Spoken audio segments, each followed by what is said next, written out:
Hello, I'm Emily Hawthorne, a Middle East and North Africa analyst at Stratfor, a RANE company. This podcast is brought to you by Stratfor Worldview, RANE's premier digital publication for objective geopolitical intelligence and analyses. Sign up for the free Stratfor newsletter at worldview.stratfor.com.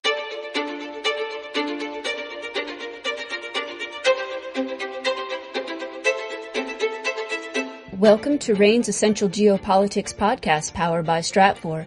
I'm Emily Donahue. A country in chaos is how it's being described, and a populace in fear. As the United States finalizes its withdrawal from Afghanistan, a recent report predicts that the nation's capital, Kabul, could fall to the Taliban within weeks.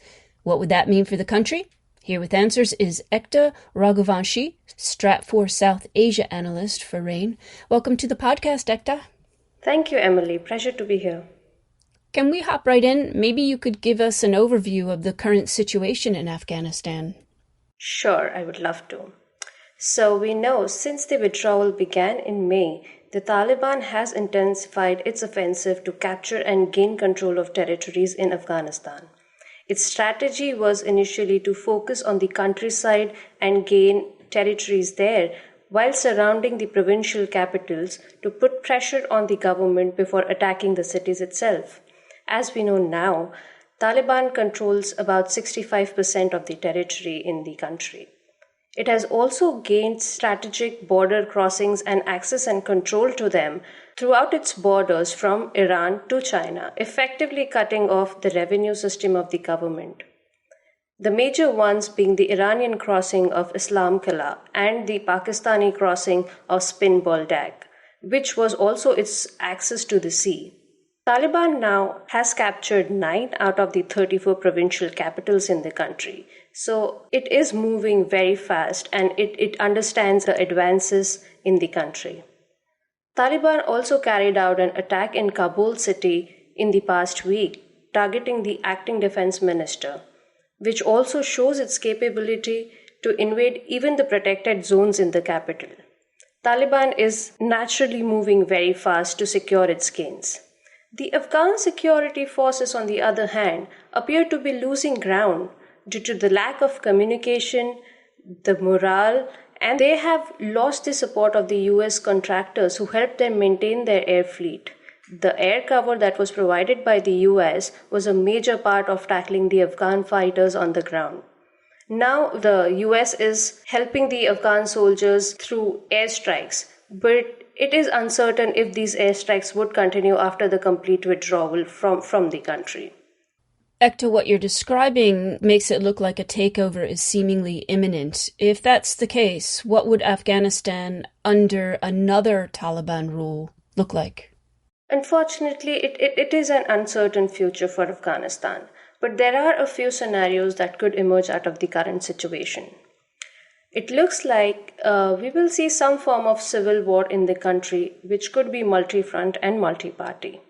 The Taliban could end up in clashes against local ethnic groups and militias, like the ones in the Herat region in the west, or we could also see some form of resurgence of the Northern Alliance, where the ethnic Tajiks rally against the Taliban in the north, with the government forces fighting the Taliban in Kabul.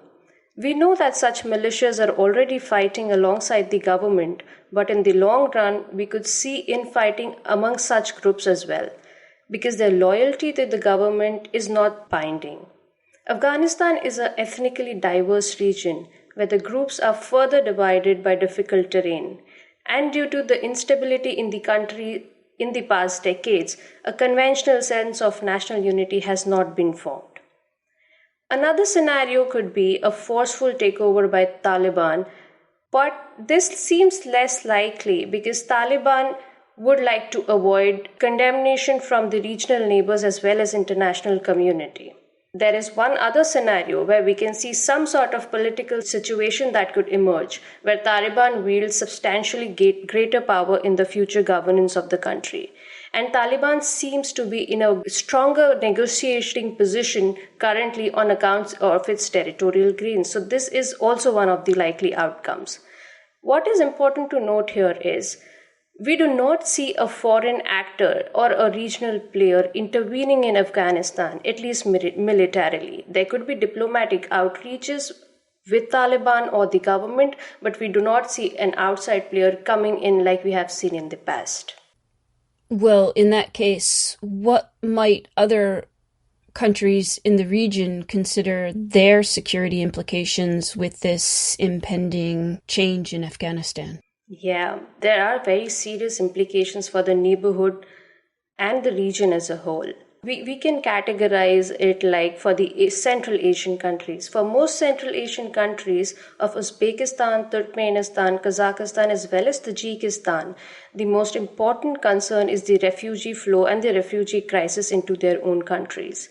Tajikistan has been a favored destination due to prevalence of ethnic Tajiks in the north of Afghanistan as well. Iran is also equally concerned about the refugee crisis, since many Afghans transit through Iran to Turkey and onwards to Europe for asylum.